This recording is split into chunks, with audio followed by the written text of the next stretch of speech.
तो हमारा अगला वर्ड है स्पार्स। अब ये जो वर्ड है ये एक एडजेक्टिव है, यानी कि एक विशेषण। इसका सिंपल सा मतलब है कोई भी चीज़ जो दूर दूर फैली हुई हो, घनी ना हो, थोड़ी बिखरी हुई सी हो। सोच के देखिए, एक बड़ा सा मैदान है और उसमें घास या पौधे बस कहीं कहीं दूर दूर उगे हुए हैं। बस उसी को हम स्पार्स कहते हैं। हिंदी में इसके लिए हम विराल या छितराया हुआ जैसे शब्दों का इस्तेमाल कर सकते हैं। चलिए इसको और अच्छे से समझने के लिए एक एग्जाम्पल देखते हैं। सेंटेंस है, the forest had sparse vegetation after the long drought. इसका मतलब हुआ कि लंबे टाइम तक सूखा पड़ने के बाद जंगल में पेड़ पौधे यानी जो वेजिटेशन थी वो बहुत कम हो गई थी, दूर दूर कहीं कहीं दिख रही थी। यहाँ स्पार्स वर्ड से हमें पता चल रहा है कि हरियाली घनी नहीं बल्कि बहुत कम थी। अब देखिए, स्पार्स का यूज सिर्फ ऐसी चीजों के लिए नहीं होता जिन्हें हम देख या छू सकते हैं। जैसे कि इस सेंटेंस में information on the ancient civilisation is sparse. इसका मतलब है कि उस पुरानी सभ्यता के बारे में जो जानकारी है, जो इंफॉर्मेशन है, वो बहुत ही कम है, बिखरी हुई है। मतलब पूरी नॉलेज नहीं है, बस कुछ टुकड़े ही पता है। तो यहाँ इंफॉर्मेशन स्पार्स है।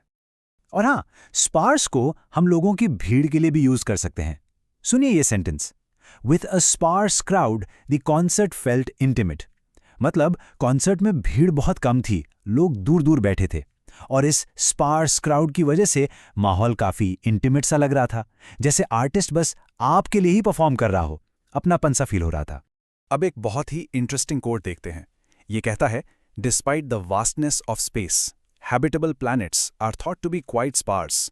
इसका मतलब है कि भले ही हमारा अंतरिक्ष यानी स्पेस इतना बड़ा है, इतना विशाल है, लेकिन ऐसे प्लैनेट्स जहां लाइफ पॉसिबल हो वो बहुत ही स्पार्स माने जाते हैं, यानी वो बहुत दुर्लभ है, आसानी से नहीं मिलते। तो यहाँ स्पार्स का मतलब रेयर जैसा हो गया। चलिए अब स्पार्स के कुछ सिनोनिम्स यानी समानार्थी शब्द देखते हैं। ये ऐसे वर्ड्स हैं जिनका मतलब स्पार्स जैसा ही होता है। पहला है स्कैर्स, यानी जो चीज कम हो। फिर है स्कैंट, इसका मतलब भी है बहुत कम। नेक्स्ट है स्कैटर्ड, यानी बिखरा हुआ। और आखिरी है थिन, जिसका मतलब यहां पतला नहीं बल्कि घना ना होना है।